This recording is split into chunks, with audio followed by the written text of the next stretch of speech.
I feel like as a man, you should always live for something bigger than yourself. I feel like that the true masculine imperative is to find a battle worth fighting for. That's why men have always gone to war, and some men died. That's how it's always been for men. As a man, your life shouldn't be about quantity, it should be about quality. And trying to live as long as possible, but being that porridge goo in the middle is not as important as living a shorter amount of time and getting to be the T-bone steak. The world is hyper competitive. If you're gonna be a man who's gonna sit and say, I'm just sad, you are always gonna lose in competition to men like me. Yeah. And there has to be losers for there to be winners. I am tired of sympathy. Sympathy doesn't work for anybody. I'm not gonna sit here and be sympathetic for people who say they're too sad to try hard and be their best. Guess what? Perhaps I was sad every time I did exactly what I was supposed to do and trained anyway. Perhaps I was afraid when I fought anyway. Perhaps I was tired when I worked anyway. This is how you get ahead in life. I don't have a fucking ounce of sympathy for these people who sit here and say, well, I feel this way, so I can't. Then don't do it. Stay down there. The winners are at the top, and the winners at the top don't give a shit about how they feel. We wake up and we perform regardless of how we feel day after day. So if I'm gonna ignore my own feelings, I'm certainly not gonna take into consideration anybody else's. Yeah. Why am I gonna ignore how I feel and make sure I'm constantly performing regardless, flawlessly, and then sit and go, oh, but he doesn't feel good, so he's allowed to fuck up. No, you are not. You're not allowed to fuck up to your ancestors or to God or to yourself. You have to perform. This is what being a man is about. The baseline of masculinity is doing things you don't feel like doing. I can't comment on being a woman because I'm not one.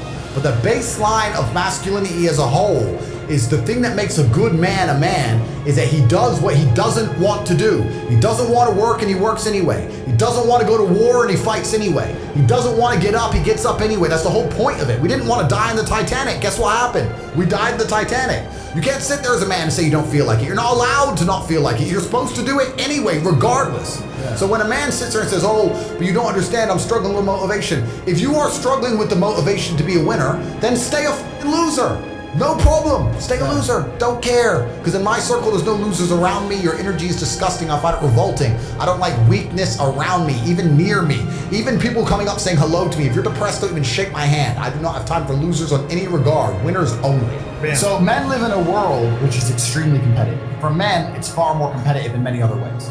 Because we have to compete not only on how we look, but it's also competing on things we can't even help, right? We're trying to compete. Think of all the things you just asked for. You want a guy who's intelligent, a guy who can hold a conversation, a guy who's wise, a guy who's dominant, a guy who can provide safety. You need a guy who's brave, a guy who's capable to provide safety, right?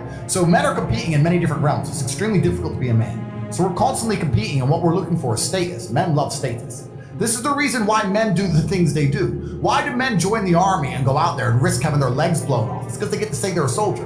Why did I enter the cage and enter the ring 87 times to get to say I'm a world champ? I risked my life. Well, that doesn't make any logical sense. Why would I risk my life to go fight some psycho from Russia? Because I get to say I'm the champ, right? Status. Men want status. And this is the thing about the market now. It's getting to the world where it's getting more polarizing. It's getting easier for women. It's getting extremely difficult for men. And if you still want to be a player in the world today, you have to up your game as a man. Yes. You have to. Most people at home don't realize how fragile they are. And you're very fragile if you're broke, but you're also very fragile if you're rich and you're not prepared for the matrix attack, because it's gonna come. It's going to come for you. Yeah. And if you're not prepared for it, they're gonna take everything you own and they're gonna be destitute. If you're a man and you don't view the world as war, I can't imagine how you view the world. My entire worldview is war. I was actually having this conversation the other day about why I avoid extreme sports. This was some girl, she's like, would you ever jump out of a plane with me? I'm like, no. Why do you avoid extreme sports? Well, because my life is extreme. But my life is hard. I'm at war. If your life is extreme and you're already at war, the last thing you want to do is jump out of a plane. You wanted safety, calm. I want to be left alone. Well, you're hot. Every man wanted you. I got you. I won. That was a war. My Ferrari, everyone wanted it. I bought it. I won. That was war. Along with all the residential properties I own, along with the commercial properties, along with all the domains I own, along with fighting the matrix and the legal system, that's all war. When you see something beautiful, it is war. When you see a big tree, people go, wow, a big beautiful tree. And they don't realize that that was a war amongst saplings. As you said last time. There was 30 little trees and he decided to destroy all the trees around him so he could grow bigger and everything else. It's war. Life has always been war. So why would I want to go start jumping out of planes? No, I want security team and a big gate and safety. I said to her, she goes, oh, but what do you mean your life's extreme? When we leave this establishment, we are going to walk to my car. There are 2 professional armed guards with me, And I am still with my head on a swivel. You're just gonna walk to the car because you're a chick. Do. I think leaving the establishment and going to the car is a battle I must win. Because I have to get out, I have to look, I have to make sure I'm not gonna get, I have to get in the car. Yep. There's so much going on. You want to jump out of the plane because you don't understand that, you think nothing's going on. Yeah. For me, my whole life, it's all problems. It's stress. Leave me alone. I'm not jumping out of any planes. I'm not climbing any rocks. I'm not swimming with sharks. That's all for people who don't have enough stress in their life. If you wake up and decide you want to swim with sharks, you are lacking stress, which means you are not trying very hard. Because if you were trying your absolute best and you were important and the Matrix wanted you in jail and your enemies wanted you dead, the last thing you would want to do is go swimming with sharks. You must be out of your mind. It's insane. It's crazy. Yeah. Not enough people approach things in life with absolute tenacity. And if you approach anything in your life and you destroy the idea that you could possibly fail, which sounds easy, right? But you could do well. If a man told you he could rip your head off with his little finger and you could tell he really, really believed it, would you want him to try? No. You'd be like, no, that little, maybe. I don't know, this guy is way too convinced. You know what I'm saying? So if I had to fight John Jones, I don't care if I had to fight a mountain, I don't care if I had to fight a lion or an alien, whatever. If it's on, it's on. If it's on, then it's on. So I'm coming to win, I ain't coming to lose. Exactly. So that's how it goes. It's a fighter spirit right there. I really do believe, I am still old school in, I believe I am a man of my word. And I don't say that like other people say that. I mean I'm genuinely a man of my word. When my father raised me, because I grew up in a poor family. My father was a chess grandmaster, but there's not much money in chess. And my dad loved booze, gambling, and women, right? So the money was out the door. So I grew up poor, and he said, listen, son, only thing I need to give you is your last name. You ain't getting no inheritance. My dad died with $11 in his pocket. Done. You're not getting no inheritance. I'm not giving you no money. I'm giving you your last name, and that's all you need. You're a Tate, right? When I was in school, I remember the SATs, I think it's the SATs. What do you do in 6th grade or something? I did the SATs in 6th grade and they wanted to move me up 2 grades because I did so fantastically. And I came home to Dad and said, hey Dad, I got 99.9% right, they'll move me up 2 grades. And he goes, you're a Tate, of course. It's like whatever. Like the achievement to the average man is nothing. We're Tates, right? So I'm a man of my word, I'm a man of my name. If I'm gonna sit and tell you, and all you people out here, I don't know you, if I tell you something, it's the truth. And I stand by that. So anyone who's gonna come to me and say, oh Tate, he's full of it, your name isn't worth anything. My name's worth something. I've worked for my name. I've risked my life in the cage for my name. Your name isn't worth a thing. So don't talk to me about what honesty is. I think the good times are over. I think it's going to go back to the feudal system of kings and serfs and peasants. And I think if you're a normal, average person now, you should feel deep fear and panic and understand that you have a certain amount of time to get into the higher bracket of the social class before these hard times come. And the most scary thing about these hard times is, I feel like the gap is going to permanently close. In olden times, the chance of turning into anything more than a peasant when you were born a peasant was effectively zero, unless there was chaos, unless there was a war or some great catastrophe, which allowed social mobility for you to go to war, win, get a knighthood for bravery, get some land, and change your social mobility class. But there had to be war and chaos for you to escape, because without the chaos, it's kind of like a prison break. When all the rules are being adhered to and the prison is operating as it should, you're stuck in your cell. But if there's a prison riot, you have a chance to escape, which means uncertainty and chaos are required for the difference in social mobility. And that's always been the case. But now I feel like with AI and certain other things, although there's going to be instability in the world, although they're going to continue to lie to us, I feel like the Matrix is going to gain enough control to keep us all in our pods or in our 15-minute cities, or our electric cars will be turned off, or we need to get our bug rations for the week, so that there can't ever be enough true chaos for you to escape. There won't be true social mobility, and I feel like there's going to be a close. The people who are rich now, their bloodlines will be rich for a very long time. And the people who are poor now, if they don't get rich soon, in the next 10 years or so, they're never going to get rich. It's now or never. Yeah. It's almost impossible right now. Why are you not panicking? The Titanic just hit the iceberg. You may not be in the water yet, but it's certainty. There's nowhere else to go. It's going to sink. It's going to happen. Panic now. Don't panic at the end with everyone else as they go into the icy depths. No.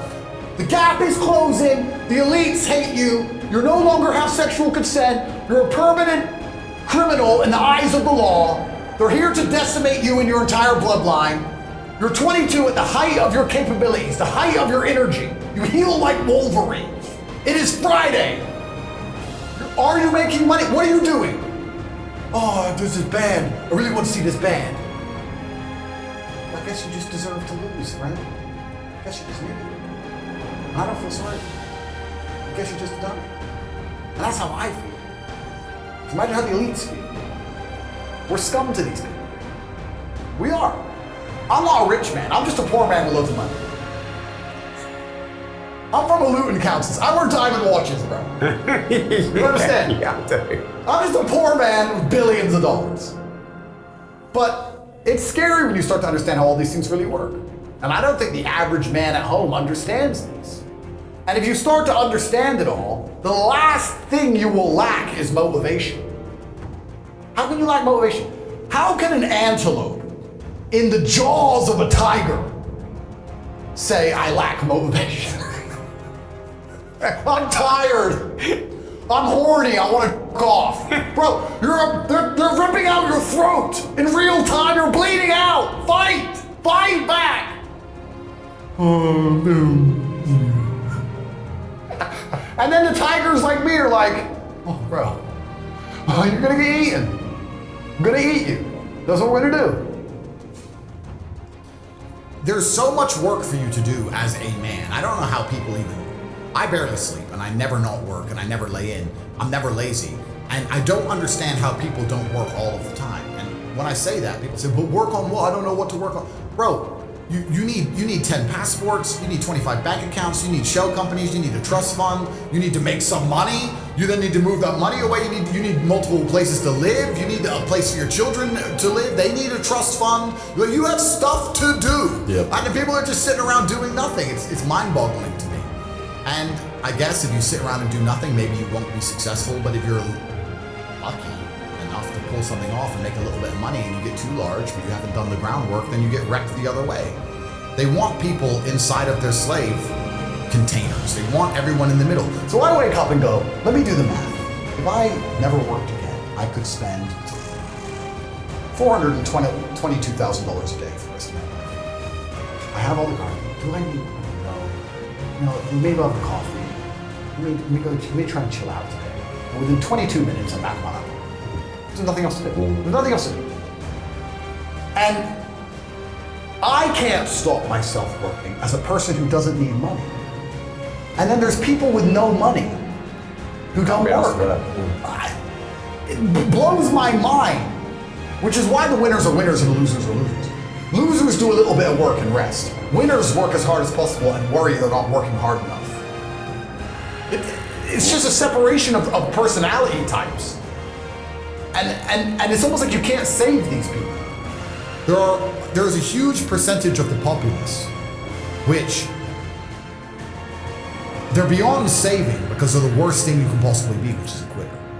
Being a quitter is the worst thing you could possibly be. God himself can't make a quitter important. Because the only reason the place you're trying to get to has value is because it was difficult to reach. If everybody could reach it, there'd be no value. Value is linked to scarcity. The whole point gold is valuable is because it's not everywhere. If it was everywhere, it wouldn't have any value. The reason the place you're trying to reach is valuable is because people can't get there. So if you're the kind of person who quits, you're never gonna get there. Quitters are the worst. You could give a quitter a map, a treasure map, and a hot air balloon. And say it's gonna take you right to the treasure. It's gonna be a 7-day journey. But here's a sandwich. Yeah. And halfway through they'll be like, oh, I'm cold. Yeah, you just said that, 7 days, nah. Yeah, and they'll quit. Yeah. Quitters will never make it. And there's a huge subsect of the populace who are basically simply quitters. I've never in my life seen anyone who's determined to get something not get it. I've never seen somebody who is determined in their heart to get something not get it. The universe and God is so giving and providing. People think it's difficult out here. I disagree. I've never seen someone wake up and say, nah, this is all I care about. This is all I want. Not get it. Everyone who thought that way in fighting was a world champion. Everyone who thought that way about money was rich. I've never seen anyone fail. Bro, I've seen people with no credit score and no job determined to get an R8 manage to get one on finance somehow. I've seen it. If it's all you want, you're gonna get it. You're gonna find a way to You're get gonna find a way. Yeah. People go, oh, I want this. If you want it, you have it. Literally, I spoke to a man who had done a podcast recently. He was saying if someone had a gun to your children's head and said to you, the only way I'm gonna move this gun is by you making $1 million, you are gonna make $1 million. 100%. Yeah. You're gonna be motivated for the first time in your life. People often say, if you try your best, it's okay to fail. But what they don't understand, the true secret to the universe is that if you try your best, you never fail. Yeah. Anybody with a brain is capable of having anything they want in life. I believe the universe is very giving. And perhaps you will know, but I've never met anyone who genuinely tried their hardest for anything. I've never seen somebody dedicate themselves properly. I've never seen somebody try their best and not get it. I've seen people pretend to try their best. I've seen people say they want it. I've seen people make excuses for why they'll never have it and not get it, but I've never seen anybody who just wakes up, shuts up, works, and not get it. Ever. You can have anything you want, and that's how you disrupt the matrix. Because most people are lazy and stupid. Sit there, follow instructions, and you'll have everything you've ever desired. The car you want, the woman you want, the house you want, the holidays you want. All you have to do is do the work. You can disrupt the matrix, or you can stay lazy. Stay inside the slave programming. And there'll be people who always do that, and we need them. Because you don't wash your own cars, do you? I don't. So someone's got to do it, and that's how society functions. There's always going to be winners, and there's always going to be losers. One of the things I try very hard not to do is become elitist. Because when you've come from the absolute bottom to the absolute top, and you've done it all off of your own back, and hard work and dedication, and never missing a day, the only shortcut to life is to never miss a day. One, because of compounding interest, and two, because sometimes you get lucky. And you'll never miss a lucky day if you try every day. If you don't try every day, you might miss your lucky day. And that's what people don't understand. If you never miss a day and you never don't try and you're always on time, was I late today? No, on time, and you try and improve every aspect of your life, and you're a professional, and you try and make sure that you analyze your decisions, you give yourself feedback, you don't make mistakes, you're not lazy. If you try and you make it to the top, you end up elitist, because you look at the people down below and you're like, well, why didn't you try? I did. Oh, I did too. No, you didn't. That's a lie. Now you're lying to me, and that annoys me. And you catch yourself being very elitist, and this is what's scary about it, because I'm from a Luton council estate, and now I have all this money. But if I meet somebody who's truly broke, I'm not talking about you not have hundreds of millions, but if I meet somebody who's broke, I think they're an idiot.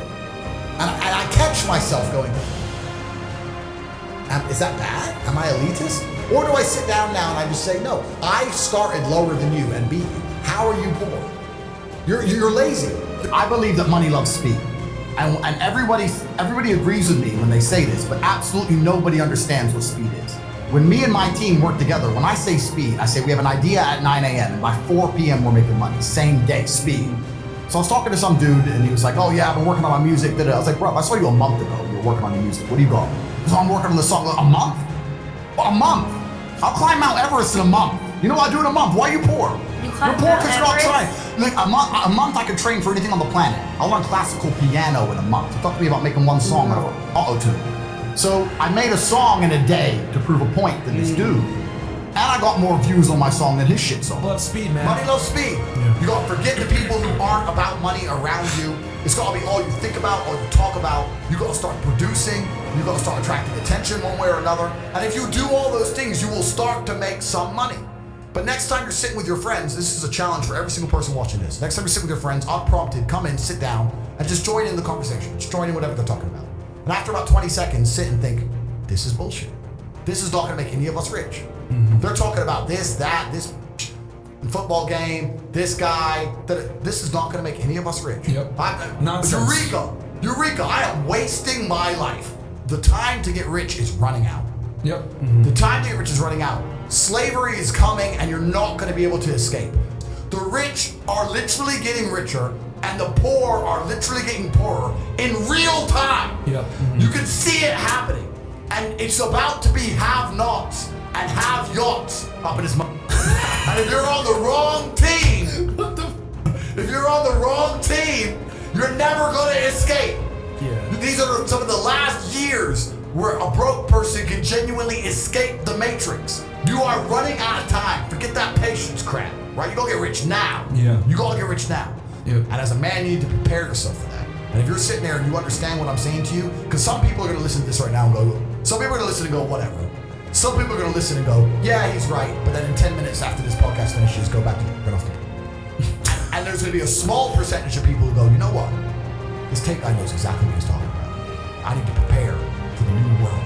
And if you do understand, that's when you join the movement. Because that's what